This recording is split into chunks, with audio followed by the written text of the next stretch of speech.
Mr. A here, saying, how y'all doing? Yo! Are you ready to rumble? Or should I say tumble? Cause I don't stumble or bumble like a cracker frying combo. Welcome to the Rumble presented by Paying of the Claim. We are here each and every Wednesday helping you stay ready so you don't have to get ready. I am Jeremy Lavelle, CEO of Remedy Claims Consulting, alongside with my good friend Brent Hooper of Max Claims, hanging out there in Baltimore, Maryland, and always so very cool. The wonderful... the sultry and stunning Baby Cakes. Round of applause, Baby Cakes, everybody. Thank you so very much. Yeah, we can't do it without her. Anything we do that looks cool is her.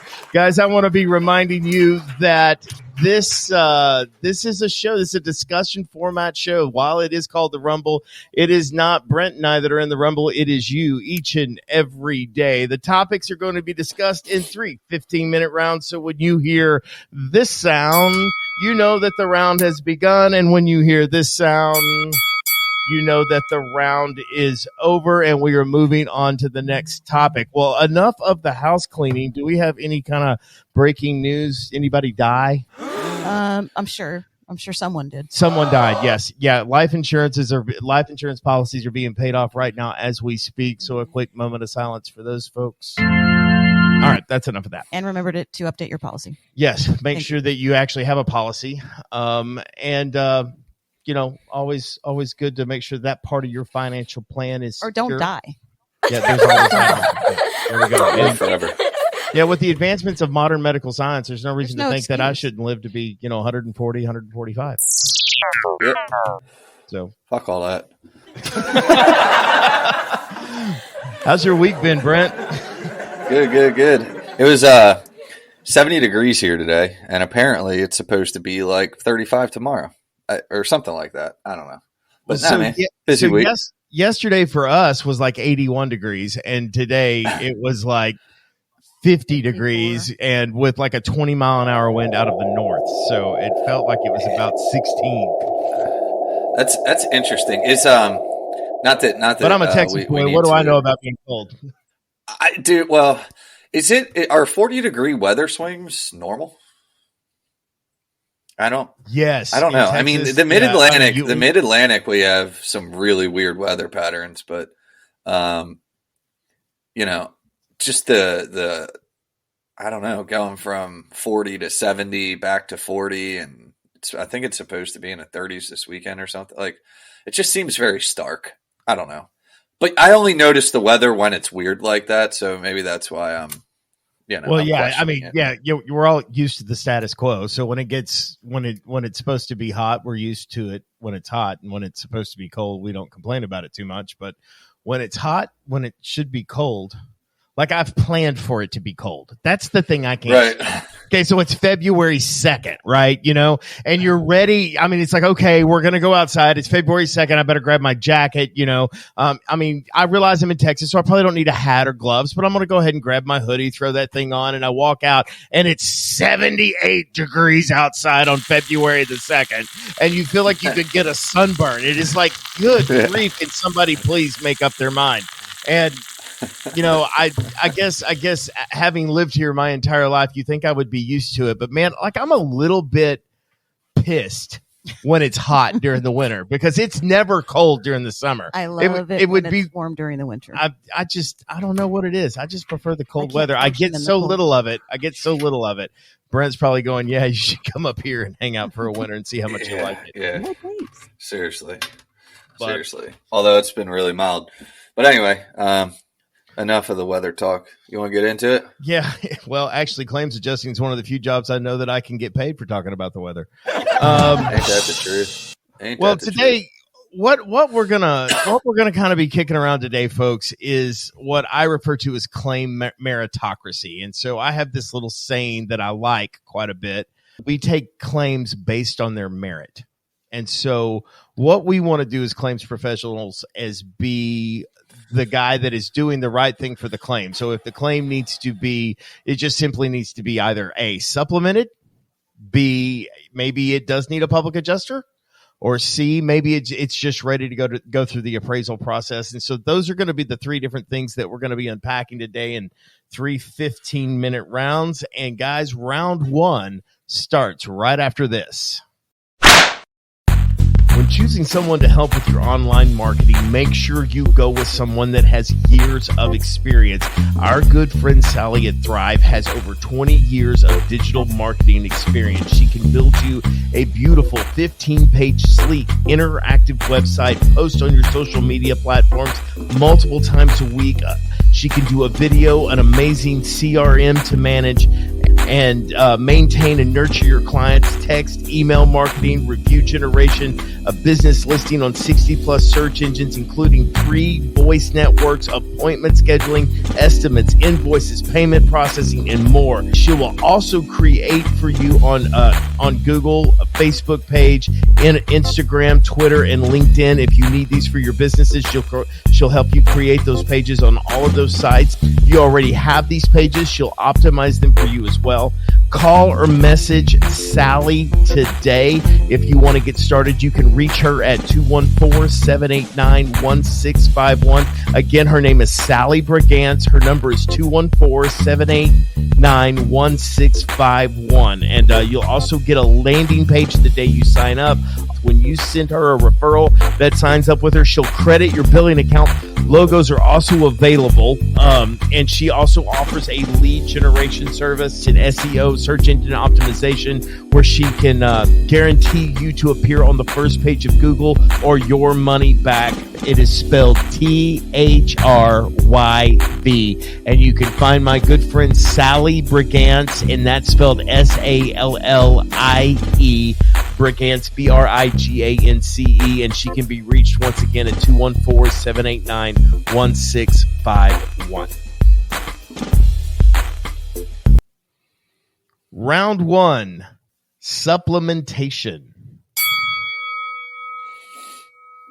So, Brent, coming from a long history of thousands upon thousands of supplements and also being a public adjuster during the time that you did, can you kind of tell us, when are you absolutely sure? When is there, I mean, that's when you're pretty much 99% sure.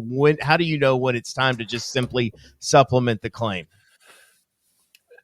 So I don't have it's a great question that has droves and droves of debate and dialogue surrounding it, right? So I don't want to pretend that I have sort of here's the catch-all, fix-all answer, but a couple sort of parameters that I sort of revert to are, I kind of start with some questions like, what's in dispute, right?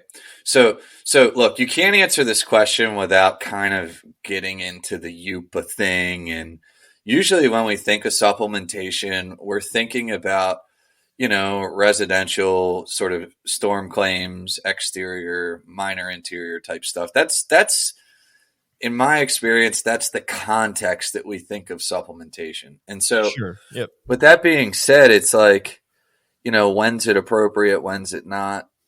One of the boxes that get checked for me is like, if in general the scope is agreed on, and even the word scope has like 100 different definitions if you're in the forums and stuff. I'm just for a benchmark, I'm referring to like, hey, is the whole roof approved? Okay, we agree that we're tearing off X amount of squares and we're putting back X with waste, right? So we agree on that. In that context, it's like, hey, if things are missing from the scope, from, like an efficient in-house supplement person or a supplement company, like I think it's extremely appropriate. It makes sense that you have that person on behalf of the contractor, or the contractor has that sort of resource set up to get those spaces or those voids filled in and get rectified. So that would be one thing. That was a long way of saying like, hey, is the scope right? Like, do we generally agree? Is the scope agreed on? Okay, great. We agree on the scope, but there's just some there's ancillary line items missing. Sometimes those line items are sort of inconsequential, and sometimes they're really bad, and those line items can represent fives and tens of thousands of dollars on a pretty basic. You know what I mean? So again, I'm not being dismissive of any of it. Yeah, I mean, just take like high profile ridge, for example. If the guy just wrote for regular ridge shingles, and we're talking about 800 feet of ridge shingles here, and they're actually high profile Z ridge, you're talking about thousands and thousands of dollars worth of ridge shingles that's going to play in and matter as it pertains to the actual cost of this loss and what they have. Yep. And, and so look, the supplement thing is really interesting. Obviously, have a background in it. We did a shitload of supplements over the years. But you run into these conversations where, you'll have people say, "Oh, well, you shouldn't be supplementing." And even people in our industry, they start ringing the Yupa bell. Contractors shouldn't be doing that. You're not allowed to do that. I've had back in the day, I had PAs say, "Oh, what you're doing is illegal." It's like, what the fuck are you talking about? No. Right. And there are laws. Know your state laws. Know what you are allowed to do. I'm not an attorney, and this is not legal advice. But supplementation has a very, very, very important place in the claim process. And so scope, with that said, agreed upon scope is one thing that I check off the list, or that I kind of run through. Another one would be the capability of the contractor involved. What I mean by that is different contracting companies or construction companies are set up differently. And so some of them have resources in-house where they're set up, the claim comes in, they run it through their supplement department to make sure everything's good. And that's great. Other companies have that TPA or that third party set up that when the claims come in, they send it over to their third party and they do it. Some contractors just don't have those things squared away. So I think that, when is supplementation appropriate? When is it? If you're a contractor and you don't have a resource like that, look, a good PA can review a claim with you, or a good appraiser. Some, and some of us are both. You know what I mean? Like, you don't need to have like a go-to vendor. You might not do a lot of insurance work, but I think it's important to note that, like, hey, insofar as you're trying to work off the insurance company's scope to some degree, it's a good idea to like have somebody in your corner that, is reviewing this stuff.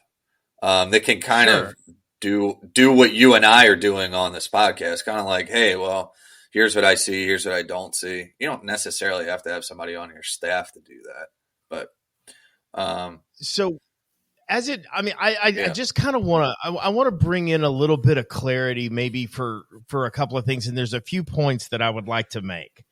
And, as it pertains to looking at these different situations, there's probably a caveat I should have pointed out as we started these rounds, and even in round one it applies, that some level that we understand the reason we're in this situation is the carrier has written an estimate, which means by and large we were not brought in at the beginning of the claim. And so as it pertains to try to redirect this claim into the direction that we believe it should go, one of the things that we have to look at is the estimate that the carrier has basically, or the value that the carrier has put on the loss.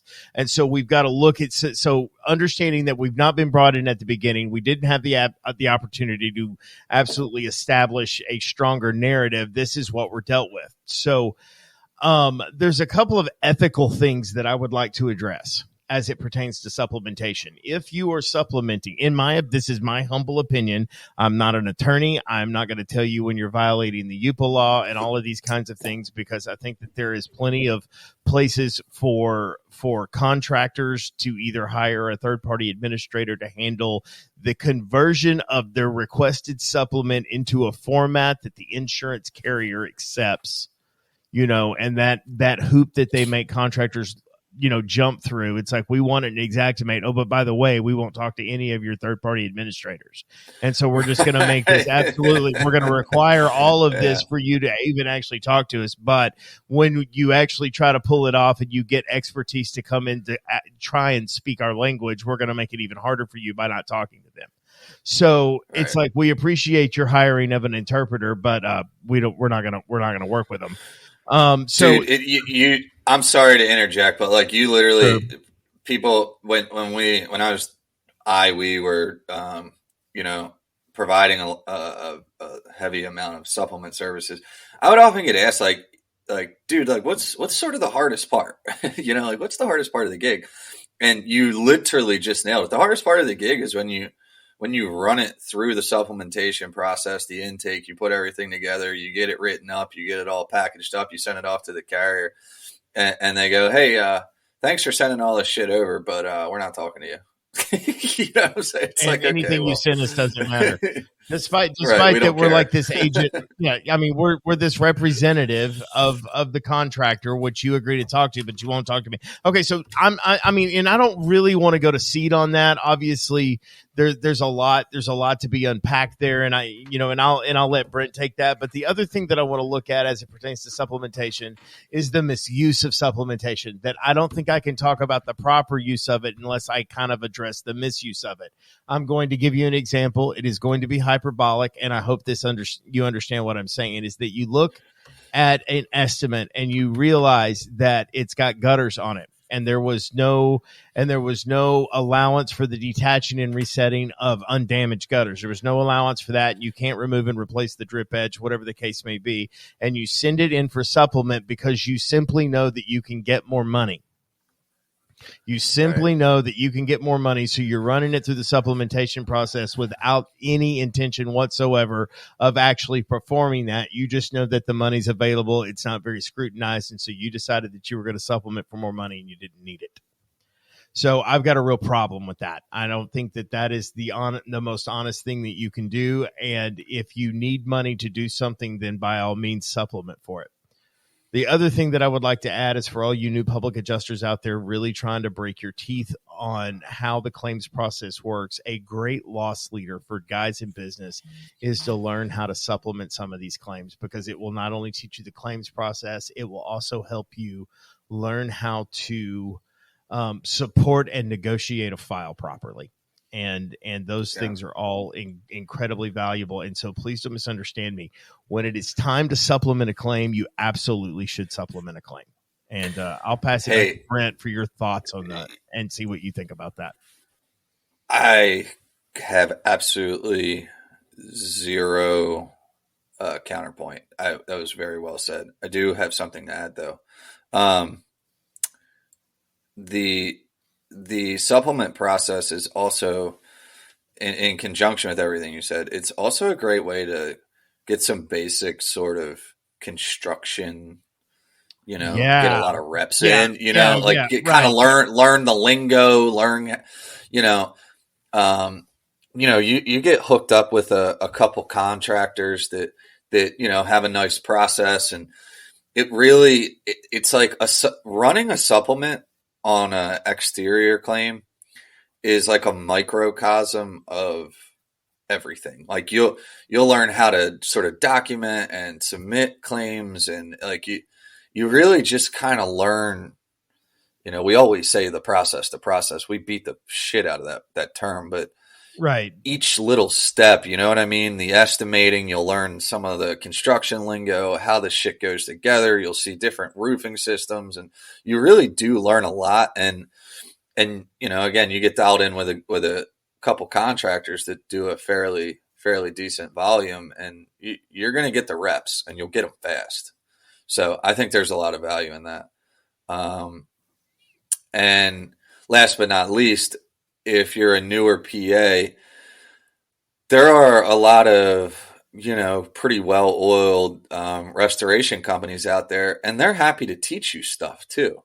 So like, sure, you're not out like under contract with a policyholder that's looking at you to be like the savior. You know what I mean? Like working with a contractor and their project managers and stuff like that, like you'll get a handle on how that business runs, how it works, and get a sense of the freaking lay of the land and how Absolutely. the supplementation process like affects the rest of the claim, right? Oh my! I don't know what I don't know where I would be if I hadn't spent time with contractors and restoration contractors, roofing contractors, that kind of thing. Most of the expertise I tout at all is because I was in the thick of it. It's so valuable. Absolutely. Yeah, I mean, look, man, when I came into this industry, I didn't even know what a shingle was made out of. I didn't know anything, and I had the good fortune of having some good people around me that I could learn from. I wouldn't say that I had anyone, sit me down in a classroom and give me 6 months of training. I learned by trial, but I do give a lot of credit to like some of the contractors and people that I was lucky enough to work with for a couple of years, because I learned a shit ton from them. You know what I mean? So, well, and speaking to that, Brent, I mean, you've got to be somewhat resourceful and go learn some of these things on your own. While it is good to have somebody, but you got to go you got to be knocking the heels off of somebody's tennis shoes, asking them questions and trying to figure that stuff out, whether you're getting on YouTube and watching videos or you're out in the field with guys, getting those answers and asking those questions. I mean, you be ready. You're going to have to self-educate. I mean, and so, or you're going to get left behind. That's what I'll tell you. I mean, it's like there is no way to keep up hoping that you're going to catch a seminar or listen to an amazing podcast and get all the information you need. Yeah. So learning never stops. Yeah. I mean, it's something new. Yeah. It's a constant effort. I am constantly trying to find out new stuff, look at new perspectives, find out if I'm right or wrong on stuff. I mean, it is forever going. And so again, why we're even sitting here doing what we're doing right now is so that we can help aid in that effort. Yeah. The supplementation space is I think it is probably it's one of the most underappreciated sort of claim services, if you will. I don't even know. It's one of the most underappreciated services out there that I think. And it's absolutely required. It is a necessity in the claims process. I mean, dude, Jeremy, you can attest to this. Like, it doesn't matter what kind of claim it is. We always kind of gravitate toward the residential storm claims because I guess they're the most common. Plentiful. But like, yeah. I mean, it's just it's an easy watermark. But like, sure. Dude, you run into it like me. You're running big fires and commercial and shit like that. You're supplementing various times throughout that process, right? Yeah, absolutely. And honestly, it's a pain in the ass. Like, you're trying to get through the claim. You're getting funds released. You got checks coming. You got, 7 different vendors that you're juggling between. And then you run into a snafu, on the claim, and you gotta get your estimate not rewritten, but you know what I mean? You got to write the supplement. You got to get your documentation together. It's like that process is like a microcosm of the whole fucking claims process. You know what I mean? Like it's like a reset. Yeah, it's a it reset is. button. I mean, it is. I mean, like, it really is. It absolutely is. Yeah.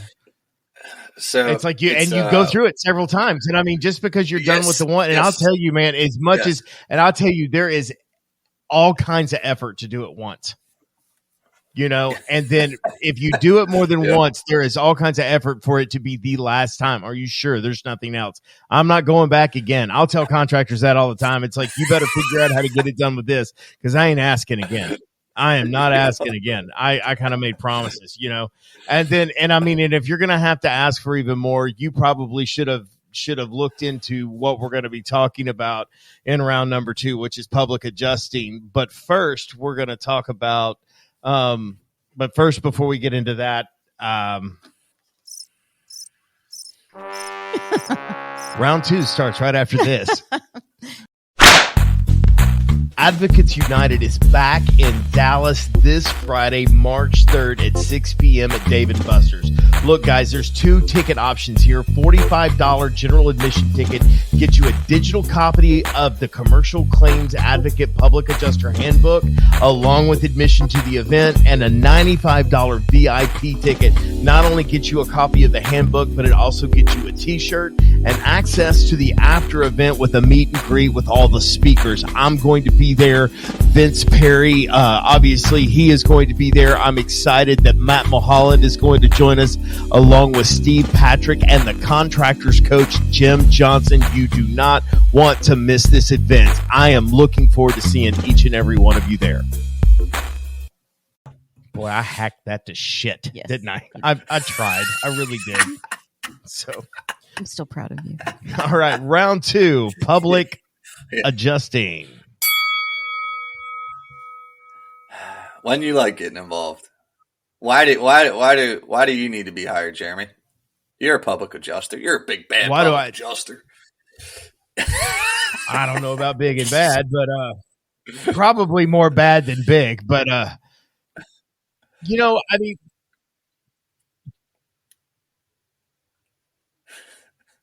public adjusting. Basically, public adjusting is a pretty simple thing here. Is when we want to, because public adjusters basically exist to help you prove the loss. So if there's a question about whether or not you're going to be able to prove this loss or not, then I would say get a public adjuster if you want to make sure that you do it right. I think that when it comes to you can't quite put your finger on what's going on, public adjusters can be very good at fleshing out the true causation and what actually happened. I think that's when you want to do it. Or if you have had something that has come up, and there's a coverage question, like a misinterpretation of an endorsement, where without a public adjuster who can come in and actually correct that individual, and I don't even want to say argue, I just simply want to say correct that individual on how policy is interpreted through whatever litany or myriad of devices that they can do to prove that this guy is wrong. Did you say interpreted? Interpreted. You said interpreted. That however he interpreted it, I guess. So whether or not, when you get into a situation where only a public adjuster can come in and correct the guy, and it's not about arguing, it's about making sure that the policy is enforced in a proper manner and they're not interpreting it inappropriately. So, and that's where a public adjuster is useful. But again, that public adjuster is going to have to know what he's doing too. Yeah, it's I grapple with this question a lot. Part of the reason why I grapple with it is because, our contractor friends, they ask, hey Brent, when should I get you involved? Or, what kind of claims do you want to work? Or, what kind of stuff do you want me to send you? And they'll make comments like, I don't want to waste your time and stuff like that. And, it's interesting. And these are just very sincere, genuine conversations with, and Jeremy, I know you have guys you work with every day and all that. And it's like, it's one of those things where there's just not a simple answer. We've said on the show, and you and I've said, we want to get brought in at the beginning and we want to control the narrative, and we want to make sure that the insured or the homeowner or policyholder, we got to make sure that they perform. And these things are all true, but they're like, the more I think about it, it's kind of like fluffy, it's not that practical. It's not something that a layman would understand. And so my sort of common sense answer to, hey, when does it make sense to get a public adjuster involved is look, when there's a lot going on in a claim, it's usually a lot going on, meaning like multiple coverages, multiple rooms, maybe, interior rooms, or maybe they're structural. When the claim is just more complicated, the more complicated the claim, the more likely it is that it's appropriate for a PA to be involved. And the reason I say that is for the purposes of having a point guard on the claim, or having a middleman on the claim. or gal, middle gal, whatever. You know, somebody that understands the claim process and somebody that can communicate what's going on to all parties. See, and I'm just going to expand on that really quick and I'm going to kick it back to you. But like so many things, take the insurance company out of it. So many things I see, like when if I'm doing like a larger residential, like a tree claim or a fire or a large water, you got 6, 7, maybe 8 vendors. One of the things that gets so fucked up is like none of the vendors really talk to each other. Like everybody's trying to help the homeowner like get their stuff done. Homeowners, God bless them, they don't always know what's going on. It's the first time they've ever been through this mess. And so you've got like all these competing interests trying to happen at the same time. And then you throw the insurance company in there and God bless them too. And it's just like, there's nobody taking all of the pieces and putting them into any sort of, common sense, digestible format. It's just, it's fucking chaos. So I think a competent public adjuster can or should be very useful in just managing the claim. Never mind the arguing and the magic wands and we're the heroes here to get everybody all this money. No. Just like the practical daily goings on.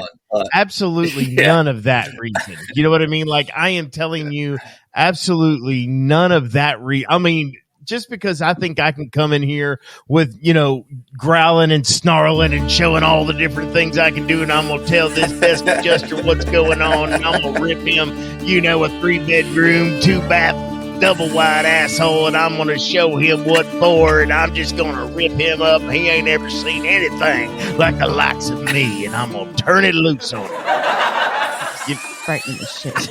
You know what I mean? That ego bullshit is not anything that I have any kind of patience for whatsoever. And it's like, dude, if you realized how little authority you have, you would come at this thing with a completely different approach. And I have gone in showing my teeth. And I'll tell you this, if you show your teeth, you're just giving them a good place to kick.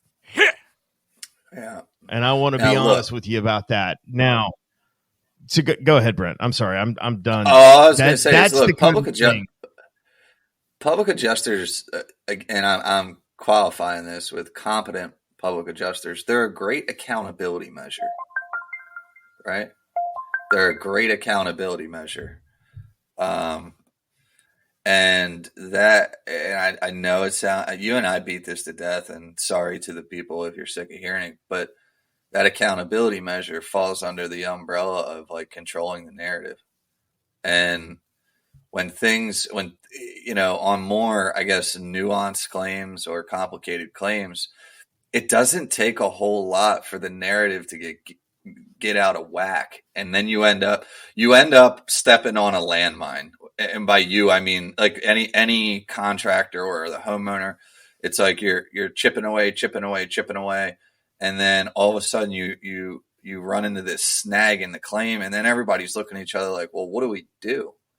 And I got Sally, the desk adjuster that just started 6 months ago, and nobody can get any answers. And it's like, what bell do we ring? What lever do we pull? Oh, and we're 6 months into the claim already. You know what I mean? So like, I know I'm kind of droning on, but that's like, in my mind, like, as somebody that's doing this stuff every day, that's what I identify a lot of our value with is, knowing what the hell is going on and what should be happening next. And, being the conveyor of information, ideally, and not to jump the gun into our next round, but I mean, when do you actually go ahead and perform the postmortem on what you've tried to do here, and when do you let it go enough to say, you know what, I've completed my job as it pertains to proving this loss. Now, whether or not they want to either accept the value of it or the existence of it either way, I have done my job, and my job has now come to a close, and I'm ready to let it go to the next phase so that either these people can get on with their lives with money or get on with their lives without money. Whatever it is, I'm probably not a part of it moving forward, and I need to recognize that. That is, and I don't want to like segue what I know we're about to get into the appraisal thing, but I'll tell you, that's a topic that has been talked about extensively in my circles where it's like, even as a public adjuster, we run into these issues and, you know, you're sitting there scratching your head going, do you go to appraisal? You know, do we nudge our attorney sources, and, you know, you're getting run around, you're getting your teeth kicked in. Like, where do we escalate from here? What is the next step? It's tricky. Well, it's tricky. Well, yeah. And that's the thing. What's the number one complaint about working with a PA, Brent? That it takes forever. It takes forever. Right. And so there's got to be, like, while we have our reasons, and some of the reason it takes forever is it takes that much time to clean up the mess that was made before we showed up. You know what I mean? It's like, I'm sorry, I got to get this out before I forget it. One of the things that I remind folks, whether it be homeowners or contractors, whatever, is like, one of the reasons it takes so fucking long is because more often than not, when we're brought in, the insurance company has already said no 10 times. Right. Plain and simple. They've said no 10 times. They've sent a half a dozen partial denial letters. They've had the claim reassigned to 3 different adjusters that all read the same notes and say the same freaking thing. They've got their narrative. They're a, $30 billion company, and they've said no. They've had, we've done 3 inspections. We had an engineer. Everybody on our side agrees our investigation's complete. You haven't sent us anything new. So the answer is still no. It isn't. Then we come in and we wave our PA flag, and for some reason there seems to be this stigma in our industry that's like, oh well, you're the big bad public adjuster, and why is it taking so long? You should have been able to come in and just like get it done. And it's like, well, no, it doesn't work that way. So anyway, that was my little bit there. It's like they've said no 10 times, and we're coming in and telling them they're wrong. And they're going, well, we don't give a shit what your opinion is. It's right. Like, we've made our mind up. Yeah. It's like, well, good for you. Now that you're all caught up with the rest of us, we're going to go ahead and move on with this one. Glad you could show up. Glad you're here. Yeah. Welcome to the claim. We're glad you're here. And I'm glad if you could just go ahead and take a seat over there, we'll get you attended to here shortly. But I'm pretty sure the answer is going to be no, just like it was the 19 other times you asked. And so if you're that guy, I mean, and you're looking at the claim and there's just no place where you think you can find to get a yes, then I wouldn't be signing that claim. It's like you've got it so messed up. And I've run into those. And I thought that I could get anybody to change their mind. Boy, was I, and it's like, I'm going to tell you, look, okay. As it pertains to being a public adjuster, there is some value in going through the process, win or lose. Okay. A lot of you, especially in my area, in the Dallas-Fort Worth Metroplex area, it's hard to be a PA and not work roof claims, because that's where we have more claims there. They're high value claims. I mean, they basically start at about $30,000 on average. That's where a roof starts. Around here, if we're talking about a full replacement, you've got a litany of contractors. We're often considered the roofing capital of the world. I cannot tell you how many roofing contractors you run into. I think the only thing we have more than roofing contractors are churches. Serious. You're gonna be working roof claims, and the reality of it is generally by the time you're brought into a roof claim, the carrier has already come in and has a narrative, and then they'll get and then the contractor will get a reinspection, and then they reinforce that narrative. So they don't just have one person saying it, now they have two people saying it.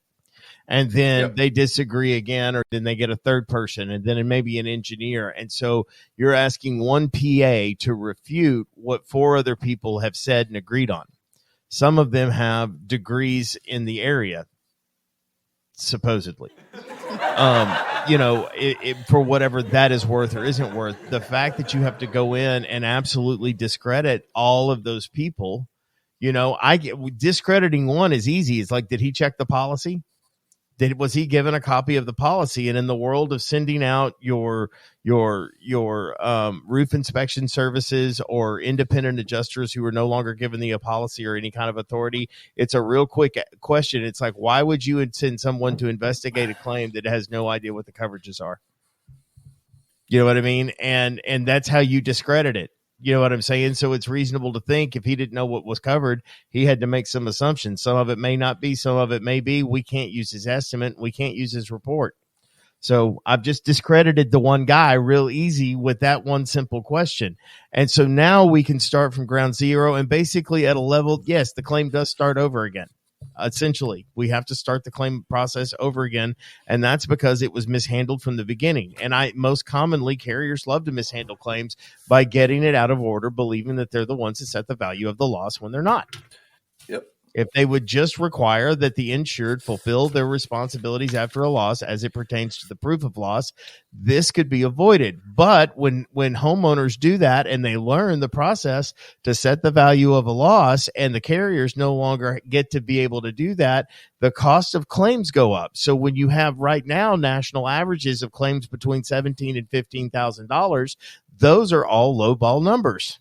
And so the real true average claim that people experience is not between $7,000 and $15,000. It's probably closer to 25 or 30 if we actually got proper estimates written on the upfront inspection. And that's what I think about public adjusting. Brent, I will give you 10 seconds to kind of close up if you have anything to add there. No, man. That was good. I agree. The only addendum that I have is, keep in mind, it is the insured's responsibility to prove their loss. Absolutely. Not the insurance companies. Mm-hmm. Right? So when claims filed and we go out and we defer to the insurance company to basically investigate, set the amount of loss, and then tell everybody, homeowner, contractors, how much the claim's going to cost and what needs to be repaired and what's damaged and what isn't. And how to do it. And how to do it. And how to do it. We are quite literally telling the insurance company to do our job for us. By our job, I mean all of us, the homeowner, the public adjuster, the contractor. We are literally giving the insurance companies the keys to the castle and saying, hey, yeah, we got this damage here. Why don't you guys come out here, tell us how much is damaged, tell us how to fix it, and tell us how much you're going to pay us to fix it. Well, and when they come up with some – right, exactly. And when they come up with some bad information, and then we're all shocked and appalled at it, our next, we'll just take this to appraisal. Well, you had your opportunity to set the value of the loss by simply proving it, and you act like you're mad when they come out and they come up with a low number. What did you offer? What estimate did you offer saying, hey, thank you so much for coming out. We think this is what it's going to cost to replace this roof. Why is that not done yet? And I realize that there is a factor of ignorance and lack of education on the homeowner's part, not knowing, because they're so nervous about not letting the insurance company do their thing because their claim will be denied or their premiums or go up. There's all of this fear that goes into a homeowner's mind, which we should be helping them understand how all of that works as well. But never mind that. I get why we're at it, but that does not absolve you of going out and getting your information put together and being ready to go when that insurance carrier shows up as it pertains to what you think it's going to cost. Right. So Right. anyway, and that's why I'd say, that's why we use appraisal, and we're going to get into that. And round 3 starts right after this. The Pain of the Claim is looking for sponsors, and we would love to promote a business that provides services or equipment to public adjusters, restoration companies, and roofing contractors and general contractors. Examples would be like safety gear, roofing-related products, restoration equipment, payment services, CRMs, reporting services, expert services, anything like that. We want to help you tell your story and get you together with the people that really need your help. So give us a call. We can get your name out there, and we can grow with you. Round 3, appraisal.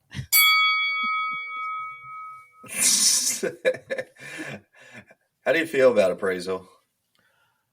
The very first word that comes to my mind when somebody says, let's go to appraisal, I think risky. That's the name. That's the word that comes to my head is risky. Yeah. Yeah. Sometimes it kind of depends on what it is. I will tell you this: when I feel like I'm running up against guidelines and guidelines only, and not just a complete misphilosophy of what it takes to fix something, and what I mean by that is that I want 2 coats of paint and they want 1 coat of paint, but we all agree that it needs to be painted. That kind of thing. That's where I think appraisal Right. can be really, really handy. But when we think only 1 shingle needs to be replaced and you think the entire roof needs to be replaced, I think you're flirting with something really, really risky there. That's my opinion. Yeah. That's what I think of it. I like that. I can get behind that. I say risky too. And the thing is like what you just set forth, at least for me, is a pretty clear line. But in practice, and maybe it's just the claims that I'm looking at pretty regularly. Maybe they're just fucked up. You know what I mean? But I feel like when I'm at that crossroad to do or not to do, it's not that clear cut for me sometimes. Yeah, right. So, well, and you know what I mean? Like your scenario makes perfect sense. I couldn't agree more with you. I just feel like for me, it's just not that clear cut. I'm not in that scenario that often, Right. Well, I mean, I think appraisal is a great tool if it's something, and I feel, like I said, I feel better about it when I feel like I'm running up against guidelines. You know what I'm saying? And it's like you don't have any sort of, because there's no policy language that you're standing on and no policy language that I'm standing on, then clearly, since that's not an issue, that means we don't have a coverage dispute. What we have is some other kind of dispute, and there's a method to resolve said dispute. And that's what I look at. But let me go back. Can I use this one? And look, man, I'm as guilty of going into appraisal in this scenario as anybody is. So this is not me telling everybody that they're wrong. So don't misunderstand me here. But I want to be clear. If they're going, we want to replace 2 shingles, and you're going, well, the roof's in coverage. We're going to go to appraisal. We're going to go in and the roof's in coverage. You've opened up coverage on the roof. Here we go. And you're not wrong. You're not wrong. You're absolutely 100% not wrong, because these things are fastened together either by adhesive strip or by nail. These things are fastened together. They should be looked at as a system, and if not a full unit, at a bare minimum, a system that works and is incorporated, and when one relies on the other thing. So you're not wrong. They have opened up coverage, but the question from a legality standpoint would be, and let me preface this with, I am not an attorney. And if you're listening in whatever state, please check your state laws, your statutes, and check with your attorney. But this is sort of kind of where I'm coming from, is one could question whether or not those shingles that are not involved in their current scope are even in coverage at this point. And so if they're not in coverage, that's why you guys are going through the appraisal process, getting full roof replacements, in appraisal, and it's being vacated at the end of it because you appraised things that weren't in coverage. And so understand this, while you think appraisal's cute and you think it's a magic wand that magically gets you the answer that you were looking for, that is not what appraisal is meant for. It is arguable that these things that you are getting approved in appraisal were even in coverage in the first place. So be careful when you just start running into appraisal like it's going to solve all your problems and it's the answer to every one of your little prayers. Well, and look, and I don't want to come across like I'm preaching either, but appraisal has ramped up in the last 5 years, right? It has. The utilization of that clause, right? So, which is fine. Hey, it's there for a reason, right? But there was a time where it was like, hey, look, we got a dispute in the amount of loss. We're going to invoke appraisal to get this off the adjuster's desk and basically get two sets of eyes on this for, let's get two fresh perspectives. Have these two professionals, qualified people go out and then sort of fucking figure it out. Right. Well, the thing is, and I'm all for that. Right. It makes sense. In theory, it makes great sense. Yep. But, and I'll probably get yelled at for this, or people will say I'm stupid or don't know what I'm talking about. But, what has appraisal become? The carriers, they got their roster. I know what it's like up in my area. Depending on the carrier, if you invoke appraisal, you're going to get one of insert name. And it's 85, 90% of the time, it's the same fucking guys. You know what I mean? And so that whole idea, and the carrier appraisers, they're just as bad as the carrier engineers. They go out. There's no negotiating. There's no, I don't agree. Okay, let's go to umpire. Then you're flipping a coin on the umpire. And again, look, I don't want to oversimplify it or sound super jaded, but like it's a thing. Right. It's a thing. You're absolutely, you're absolutely, as a public adjuster, right. I look at it, it's like, okay, well, guess what? So this is supposed to be an ADR, like an ADR clause, and nothing's getting resolved. And it goes to umpire. Oh, and by the way, the homeowner's got to pay regardless of outcome, and it's binding. So like you invoke appraisal, you get one of the carrier boys on there that has no interest in just sort of addressing this dispute and resolving it. No, they bring their ego in. And look, the guys on our side are guilty of it as well. And it's like it's ego meets ego. And then it goes to umpire, you flip your coin, and so it goes. So like I don't know. Risky. It's risky. By the way, the rules in appraisal are a lot more vague than the rules that we're trying to follow as in the public adjuster realm. You know what I mean? Sure. In terms of timelines, what you can, what you can't do, what you should or what you shouldn't do.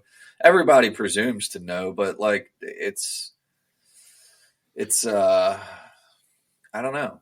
Look, I think appraisal is a great thing. I think it definitely, like everything we're talking about, I think supplementation is required. I think PAs are required. I think appraisal is absolutely required as a tool in this process. But you just got to be careful with it because it's not the silver bullet that a lot. I'm not going to say a lot, but it's not the silver bullet that it often gets treated as.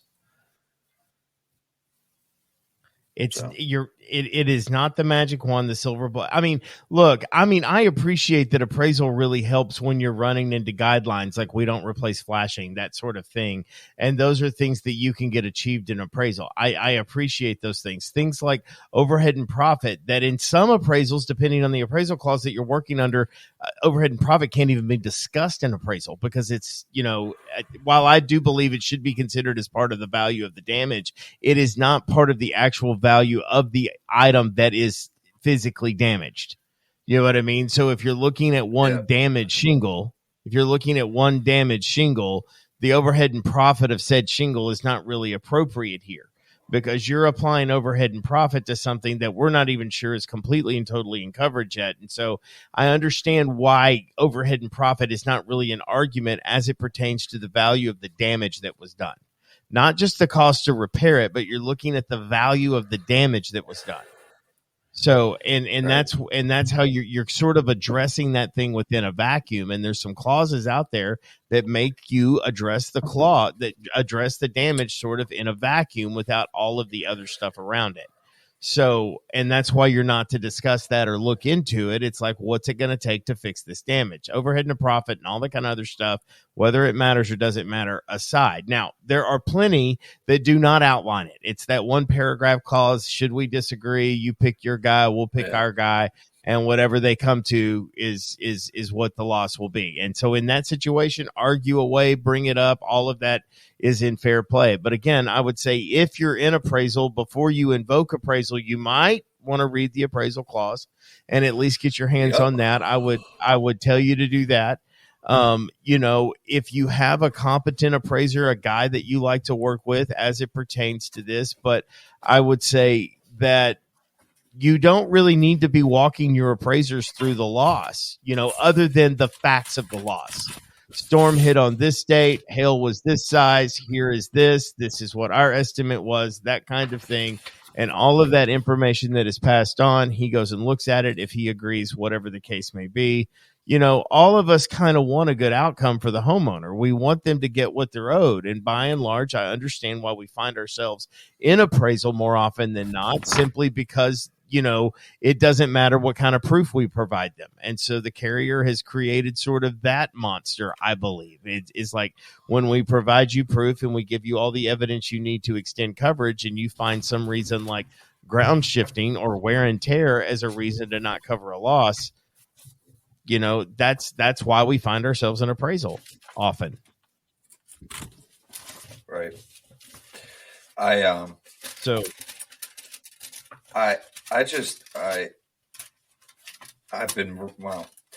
I've probably read in the last 2 weeks, I don't know, we'll just say 7 or 8 different appraisal clauses, and they're all different. They all have their own little wrinkles in them, and it can be an expensive and timely mistake for the insured if it's invoked sort of without all the information, So for all the millions listening, I want to underscore all of this dialogue with, I think appraisal on the whole is a really good thing. Too. I do too. And, if anything, I know we haven't really we haven't provided or given the praise that maybe it deserves, but part of that is because I see it, I hear it. It's used a lot, perhaps a lot more than it should. Maybe some would argue that. And ultimately, all I care about is the policyholder getting what they need. And it's a really tough situation when, you go through the whole process and the award gets fucking vacated. Right. It's just after having paid again for it. Yeah. Yeah. It's just like Jesus. And if I often wonder, if the policy was reviewed in some of those circumstances, I wonder if those risks were taken into account, So anyway, I don't want to drone on about that. No, I get it. And, well, Brent, I mean, whether we're talking about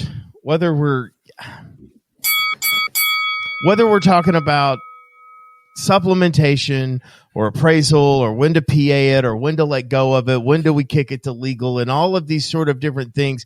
The point that I really want to just kind of tie this up in is you need to pick claims based on their merit, and you need to look at them and figure out what is the best way for this story to be told. That's really what you're asking yourself. Is this story best told in supplementation? Is this story best told through the eyes of a PA, or is this story best told through the eyes of an appraiser?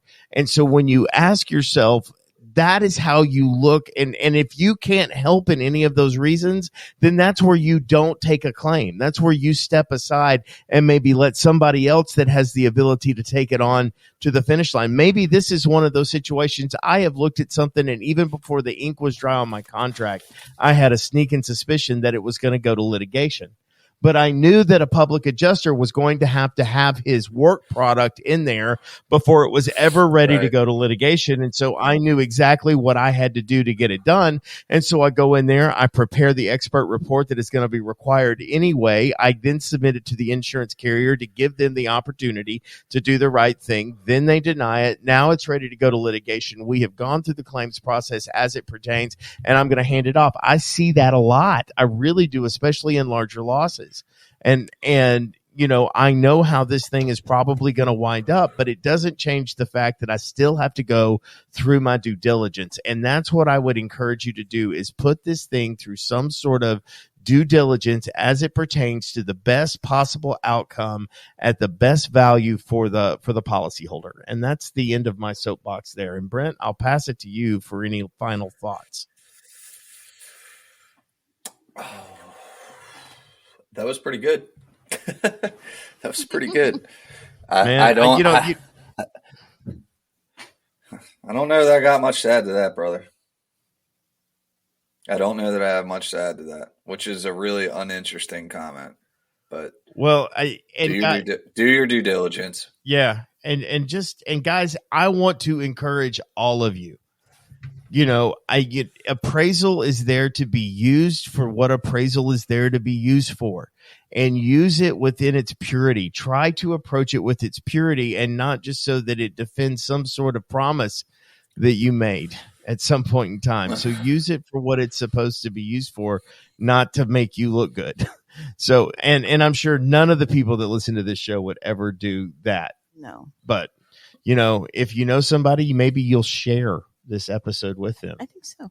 Yeah. And maybe, you know, mark, you know, whatever time on the timeline you need to listen to this part. Where can they find us? Oh, well, you know, there's a couple of different places that you can find us. First of all, you can find us on YouTube. So we are the Pain of the Claim Presents. That is the name of our YouTube channel. You can find us there. We would love it for you to click like and subscribe there, as we are trying to gain the steam on YouTube. And if you find it valuable, guys, please share the podcast on whatever platform you listen to. And so just so you know, not only are we available on YouTube, we're on Google Podcasts, iHeartRadio, Amazon, Spotify, Apple Podcasts.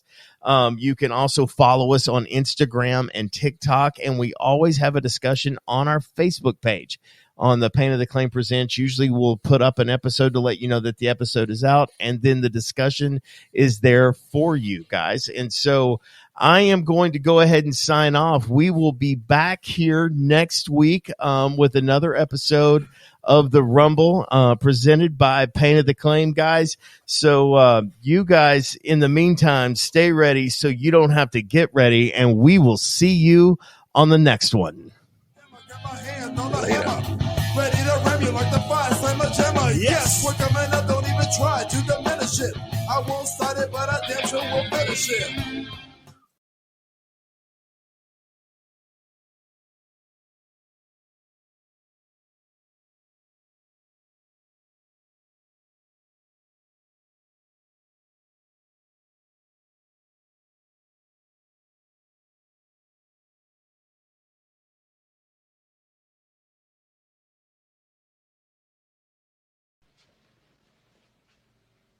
It's over.